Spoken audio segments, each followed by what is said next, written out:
કાલથી 3 દિવસની આગાહી છે તો 18મી માર્ચે ક્યાં વરસાદ પડશે ક્યાંની આગાહી છે તેના પર નજર કરીએ તો 18 માર્ચે દ્વારકામાં છે તે વરસાદ પડી શકે છે, માવઠું પડી શકે છે। જામનગર માટે આગાહી છે, મોરબી, કચ્છ, પાટણ, બનાસકાંઠા અને સાબરકાંઠામાં 18મી માર્ચે વરસાદ પડી શકે તે પ્રકારની આગાહી। હવે નજર કરીએ કે 18મી માર્ચ બાદ 19મી માર્ચે ક્યાં માટે આગાહી છે, માવઠું ક્યાં પડી શકે છે। તો 19 માર્ચની વાત કરીએ, પોરબંદર, દ્વારકા, જામનગર, રાજકોટ, જૂનાગઢ, ગીર સોમનાથ, અમરેલી, મોરબી અને કચ્છમાં 19મી માર્ચે વરસાદની સંભાવના। તો બીજી તરફ ભાવનગર, બોટાદ, સુરેન્દ્રનગરમાં પણ માવઠું પડી શકે તે પ્રકારની આગાહી 19મી માર્ચ માટે છે। દાહોદ, પંચમહાલ, વડોદરા, છોટાઉદેપુર, નર્મદા, ભરૂચ, સુરત, તાપી, ડાંગ, નવસારી, વલસાડ, દમણ, દાદરાનગર હવેલીમાં પણ 19મી માર્ચે વરસાદ પડી શકે છે। બનાસકાંઠા અને પાટણ માટે પણ 19મી માર્ચની આગાહી છે। આ તમામ વિસ્તારો છે કે જ્યાં 19મી માર્ચે માવઠાની આગાહી કરવામાં આવી છે। હવે આગળ વાત કરીએ 18-19મી માર્ચે ક્યાં માવઠું પડશે તેના પર તો આપણે નજર કરી, પરંતુ 20મી માર્ચ માટે પણ આગાહી છે। 19મી માર્ચ બાદ 20 માર્ચે ક્યાં વરસાદ પડશે તેના પર નજર કરીએ તો 20મી માર્ચે પણ માવઠું પડી શકે છે। દ્વારકા, પોરબંદર, જૂનાગઢ, ગીર સોમનાથ, અમરેલી, રાજકોટ, જામનગર, કચ્છમાં માવઠું પડી શકે છે। તો બીજી તરફ મોરબી, સુરેન્દ્રનગર, બોટાદ, ભાવનગર, પાટણ અને બનાસકાંઠામાં પણ વરસાદ પડી શકે છે। આગળ વાત કરીએ તો પંચમહાલ, દાહોદ, વડોદરા, છોટાઉદેપુર, નર્મદા, ભરૂચ, સુરત, તાપી, ડાંગ, નવસારી, વલસાડમાં પણ વરસાદ પડી શકે છે। દાદરાનગર હવેલી અને દમણમાં પણ 20મી માર્ચે માવઠાની આગાહી છે। તો 18, 19, 20 જે આગાહી છે। બીજી તરફ બે આગાહીકારોની મોટી આગાહી છે। હવામાન ખાતા દ્વારા પણ આગાહી કરવામાં આવી છે।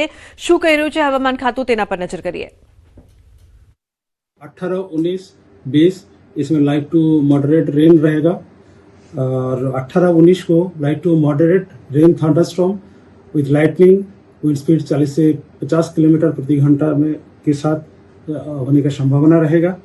इसमें जो डिस्ट्रिक्ट आ रहा है उत्तर गुजरात की जो डिस्ट्रिक्ट इसमें बनासकांठा, पाटन और साबरकांठा के लिए दिया गया है और सौराष्ट्र कच्छ में हमारा जो डिस्ट्रिक्ट 18 मार्च के लिए जामनगर, मोरबी और द्वारका और कच्छ के लिए दिया गया है। दक्षिण गुजरात के सारे जिला और सौराष्ट्र कच्छ के सारे जिला के लिए ये वार्निंग दिया गया है।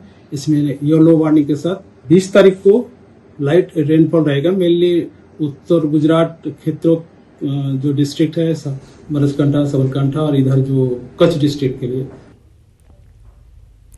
તો બે આગાહીકારોની મોટી આગાહી, માવઠાની તારીખ અને વિસ્તાર સાથે આગાહી। આગાહીકાર અથરેયા શેટ્ટીની તારીખ સાથે આગાહી, હવામાન નિષ્ણાંત અંબાલાલ પટેલની વિસ્તાર સાથે આગાહી। માર્ચમાં જ નહીં એપ્રિલમાં પણ માવઠાની આગાહી છે। જાણો કઈ તારીખે ગુજરાતના કયા જિલ્લામાં અન્નદાતા પર આફત આવી શકે છે। बताया था लगभग 1 महीना पहले कि हमें बेमौसमी बारिश देखने मिलेगी। तो अभी एक ऐसा खतरा मंडरा रहा है लगभग 18 मार्च के आसपास, यानी अभी अगले हफ्ते के अंत तक ही हमें कुछ जगहों पे फिर से एक बार बेमौसमी बारिश देखने मिल सकती है।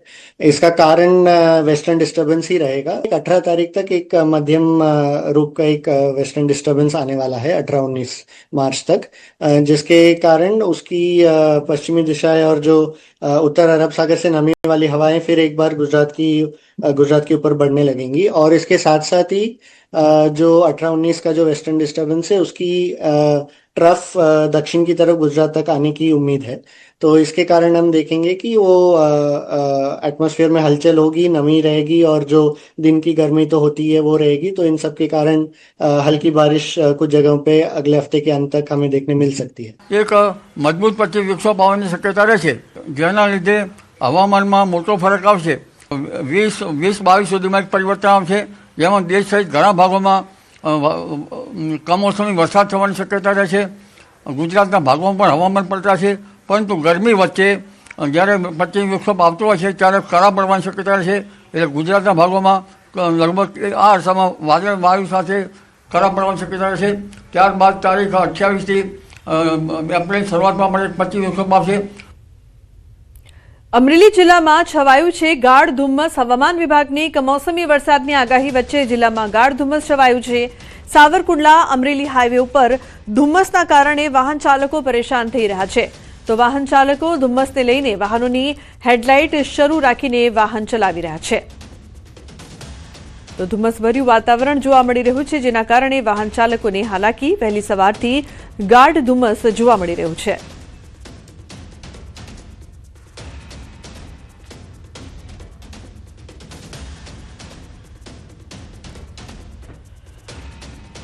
રાજકોટ શહેર તેમજ આસપાસના વિસ્તારમાં મિશ્ર ઋતુનો અહેસાસ થઈ રહ્યો છે. લોધિકા તાલુકાના ખીરસરા સહિતના ગ્રામ્ય વિસ્તારોમાં વહેલી સવારે ઝાકળ જોવા મળી.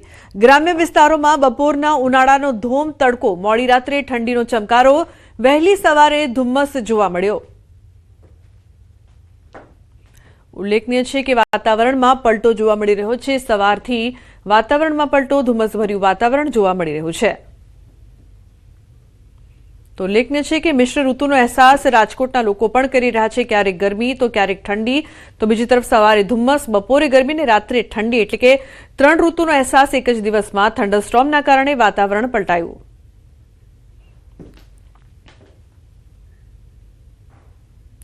સમાચારમાં આગળ વાત, જહાજ આવ્યું, ગેસ લાવ્યું.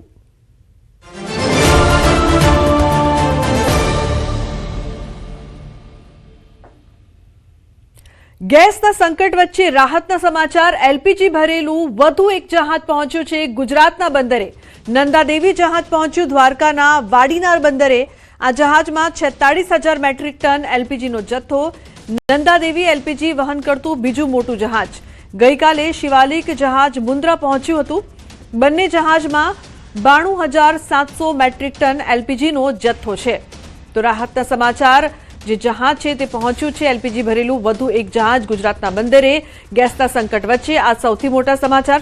સંવાદદાતા મુકુંદ જોડાયા છે ફોન લાઈન પર વધુ માહિતી આપવા માટે. મુકુંદ, શું વધુ વિગત આ સમગ્ર મામલે? જી લુબના, વાત કરવામાં આવે તો ગેસના સંકટ વચ્ચે સૌથી મોટા સમાચાર સામે આવ્યા છે. ગુજરાતમાં જે વાડીનાર બંદર ખાતે આજે વધુ એક જહાજ છે તે ગેસ ભરીને આવી પહોંચ્યું છે. અંદાજિત 46,000 મેટ્રિક ટન જેટલું ગેસનું જે જહાજ છે, નંદાદેવી નામનું જહાજ આવી પહોંચ્યું છે.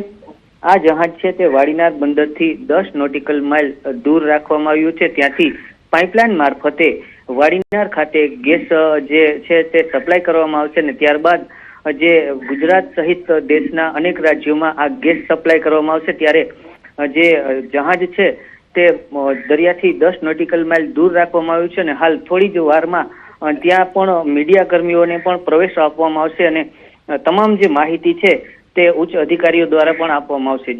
જી બિલકુલ, આભાર સમગ્ર માહિતી બદલ.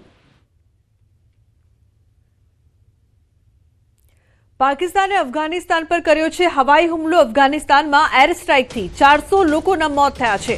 આ હવાઈ હુમલામાં 200થી વધુ લોકો ઘાયલ થયા છે. હજુ પણ મોતનો આંકડો વધી શકે છે. કાબુલમાં બોમ્બ વિસ્ફોટ કર્યા હોવાની માહિતી. કાબુલમાં હોસ્પિટલ પર હુમલો કર્યાનો આરોપ.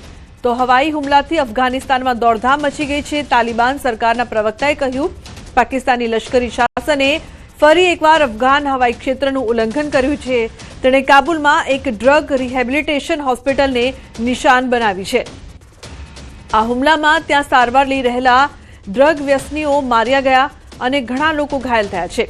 તેમણે ઉમેર્યું, અમે આ ગુનાની સખત નિંદા કરીએ છીએ અને આવા કૃત્યને બધા સ્વીકૃત સિદ્ધાંતોની વિરુદ્ધ અને માનવતા વિરુદ્ધ ગુનો માનીએ છીએ.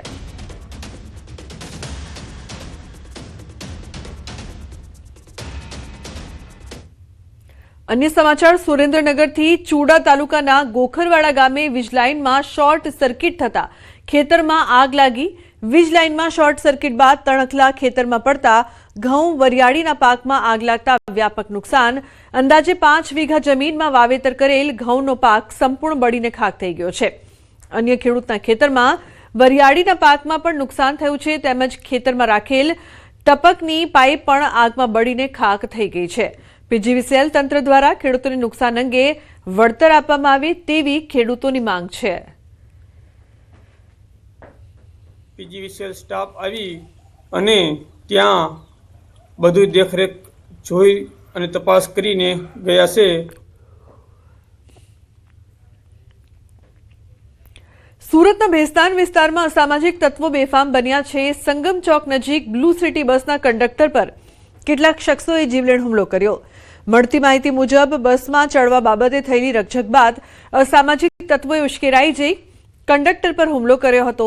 આ હુમલામાં કંડક્ટરને ઈજાઓ પહોંચતા તેને સારવાર માટે ખસેડવામાં આવ્યો હતો. ઘટનાના પગલે વિસ્તારમાં થોડીવાર માટે અફરાતફરીનો માહોલ સર્જાયો હતો. ભોગ બનેલા સિટી બસના કંડક્ટરે પોલીસમાં ફરિયાદ કરતા પોલીસે તપાસ શરૂ કરી છે. તો ભેસ્તાનમાં કંડક્ટર પર હુમલો થયો હતો. બસમાં ચડવા મુદ્દે રકઝક બાદ કંડક્ટર પર હુમલો કરવામાં આવતા ચકચાર.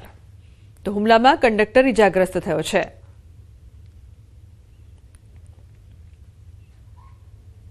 ભાવનગરના પાલીતાણાના વડાળ ગામના આગેવાનોએ વ્યસન મુક્તિ અંગે મહત્વનો નિર્ણય લીધો છે.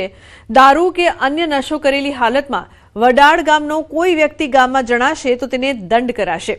દારૂ પીધેલી હાલતમાં પકડાશે તો ₹51,000નો દંડ કરાશે. લગ્ન પ્રસંગ કે અન્ય પ્રસંગમાં દારૂ લવાયો હશે તો તે વ્યક્તિને ગામ દ્વારા બહિષ્કાર કરાશે.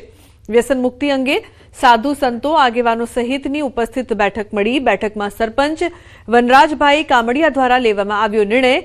કમિટી બનાવી ગામમાં નશાખોરોને ડામવા કરવામાં આવી અનોખી કામગીરી.